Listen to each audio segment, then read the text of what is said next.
You know, something really remarkable is happening in the United States of America. And while, yes, we do live under the Trump administration, and while we have rising fascism in America, we also have a rise in women of color who are gaining places of power. We are taking the mics and pushing forth Alexandria Ocasio-Cortez, a young Puerto Rican woman, and Ayanna Pressley, Ilhan Omar, a Somali refugee who literally fled persecution and civil war, and watching Pressley Tlaib, our first Palestinian woman in Congress. It is truly inspiring.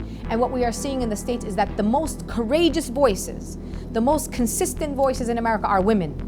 And in fact, women of color, and I'm very proud of that. And there is a quote by abolitionist named Harriet Beecher Stowe. She said, sometimes we're gonna find ourselves in a really tight place and we're gonna feel like the whole world is against us. But it's actually in that space that you have to stay, because that is the space where the tide is turning. These women are staying steadfast, even though so many factors and groups are against them, because the conversation is shifting. I mean, the Women's March was a pivotal, critical moment in this administration's lifetime. If it was not for the Women's March, which is the largest single-day demonstration in U.S. history, we would not have had 20,000 women run for political office across the country on every level of government.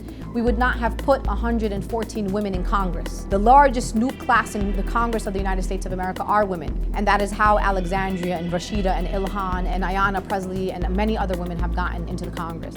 And it is because of the women's movement in America and because of the leadership of women, the Democratic Party was able to take the House back from the Republicans. We are going to win back that White House and make sure that it works for all the American people. We cannot beat Trump from the center. What you need to do in the United States of America is be part of a movement. So for me, of course, I support Bernie Sanders. I support free public college university. I support my country to give everybody access to health care. I want to live in a country where I don't have to work 2-3 jobs so that I can support my family. For once, we will center the most marginalized people, because when you center and uplift the most broken people in your country, it uplifts all of us in our country. And I believe wholeheartedly that Bernie Sanders has been the most consistent politician, and I hope to see a Bernie administration. You know what? I hope to see a Bernie and Warren administration. That is my true dream, and that would be potentially a beacon of hope for the rest of the world, to see the United States of America defeat fascism and white nationalism. And I believe in the American people. I believe in my people.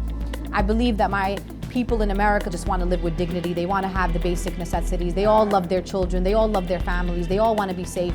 And I know that I share that with them, even though our government is trying to separate us. You cannot fight one form of racism without fighting other forms of racism and bigotry. So we cannot combat anti-Black racism without also combating anti-Semitism, Islamophobia, homophobia, sexism. The Trump administration is fueled by white nationalists and white supremacists who are extremely anti-Semitic. We will not allow for the persecution of the Jewish people on our watch in the United States of America, because when the Jewish people are able to be persecuted, that means the Muslims will be persecuted. And when the Muslims will be persecuted in America, that means the Jewish people will be persecuted.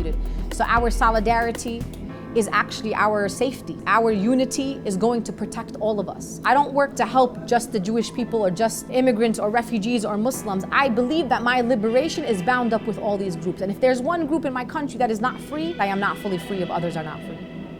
The most important thing that any of us can do in the face of Islamophobia or any form of bigotry is we have to speak up about it. Do not be a silent bystander. Oftentimes we see things around us and we don't say anything.